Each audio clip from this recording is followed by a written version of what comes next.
On le fait près de 20 000 fois par jour, et le plus souvent sans même y penser. On respire. Mais qu'est-ce qui se passe vraiment à chaque inspiration? C'est un voyage fascinant au cœur de notre biologie, et on va le découvrir ensemble. Alors, la question qui va nous guider, elle est toute simple. C'est quoi le parcours exact d'une bouffée d'air depuis notre nez jusqu'à la plus petite de nos cellules? Allez, on suit ce trajet extraordinaire. Commençons par le commencement, le pourquoi du comment.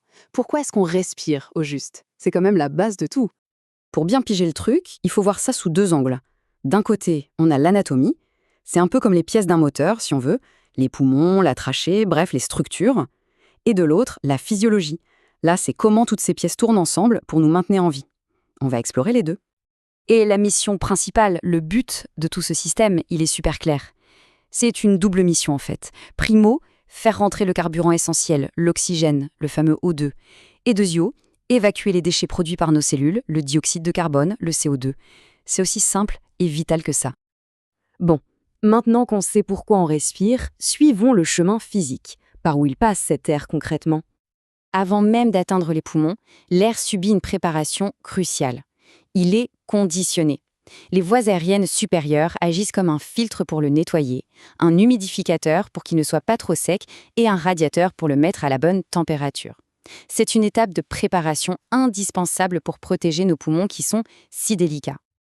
Alors, voilà l'itinéraire détaillé. L'air entre par le nez, traverse les fosses nasales, descend dans le pharynx, puis le larynx, s'engouffre dans la trachée, qui, elle, se divise en deux bronches principales, une pour chaque poumon. C'est une véritable autoroute de l'air. Et ce qui est vraiment intéressant avec le pharynx, c'est que c'est un vrai carrefour.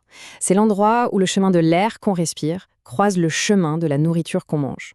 Un système de régulation incroyable empêche que l'un aille dans le conduit de l'autre.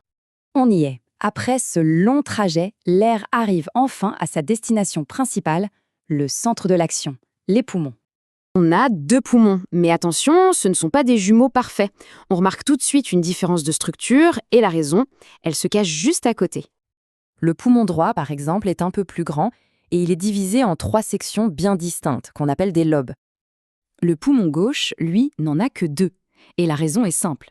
Il doit laisser de la place à un voisin très important, le cœur, qui est légèrement décalé sur sa gauche. Une description de nos sources résume d'ailleurs très bien leur texture. Il ne faut pas imaginer des ballons vides, mais bien des organes spongiaux, protégés par une fine membrane, appelée la plèvre. Alors comment l'air entre et sort, c'est une pure merveille de mécanique. L'inspiration, c'est un processus actif. Les muscles, notamment le diaphragme, se contractent, la cage thoracique s'agrandit et hop, l'air est aspiré. L'expiration, en revanche, est surtout passive. Les muscles se relâchent, la cage thoracique reprend sa place et l'air est expulsé naturellement. On arrive maintenant au moment clé de tout ce voyage. L'événement pour lequel tout le reste a été mis en place, l'échange vital des gaz. Tout au fond des poumons, au bout des plus petites ramifications des bronches, on trouve des millions de minuscules sacs d'air, les alvéoles. C'est ici, à cette échelle microscopique, que tout se joue. Et voici l'échange. L'oxygène, l'O2, traverse la fine paroi des alvéoles pour passer de l'air vers le sang. Et en même temps, le dioxyde de carbone, le CO2, fait le chemin inverse. Il quitte le sang pour entrer dans l'air des alvéoles, prêt à être expiré. C'est un échange constant et parfaitement synchronisé. Une fois dans le sang, comment ces gaz voyagent-ils? Eh bien, l'oxygène ne flotte pas comme ça.